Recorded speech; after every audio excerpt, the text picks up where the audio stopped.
Hi friends, ఈరోజు నువ్వుల లడ్డు ఎలా చేసుకుందామో ఈ వీడియోలో చూద్దాం. ముందుగా ప్యాన్లో 250 గ్రామ్స్ నువ్వుల్ని తీసుకుందాం. ఇప్పుడు స్టవ్ని మీడియం ఫ్లేమ్లో ఉంచుకొని నువ్వుల్ని డ్రై రోస్ట్ చేసుకుందాం.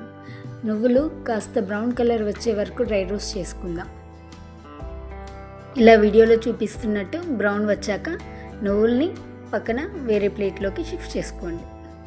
నువ్వుల్ని షిఫ్ట్ చేశాక అదే ప్యాన్లో 2 టేబుల్ స్పూన్స్ ఆఫ్ గీ వేసి కాస్త వేడి చేయండి. ఇప్పుడు ఇందులోకి 2 కప్స్ ఆఫ్ బెల్లంని వేయండి. బెల్లం గడ్డలు లేకుండా స్మూత్గా అయ్యే వరకు నెయ్యిలో వేయిస్తూ ఉండండి. ఈ ప్రాసెస్ మొత్తం లో ఫ్లేమ్లో చేయండి, లేదంటే బెల్లం మాడిపోతుంది. వీడియోలో చూపిస్తున్న కన్సిస్టెన్సీ వచ్చే వరకు బెల్లాన్ని ఇలా కలుపుతూ ఉండండి. ఇప్పుడు ఇందులోకి ఒక చిటికెడు ఇలాచీ పొడిని కూడా యాడ్ చేసుకోండి. ఇప్పుడు ఇందులోకి ఇందాక వేగించి పక్కన పెట్టుకున్న నువ్వుల్ని యాడ్ చేసుకోండి. నువ్వుల్ని బెల్లంతో కరెక్ట్ కన్సిస్టెన్సీలో మిక్స్ అయ్యే వరకు కలుపుతూ ఉండండి. ఇప్పుడు ఈ మిశ్రమాన్ని స్టవ్ ఆఫ్ చేసుకొని పక్కన పెట్టుకోండి.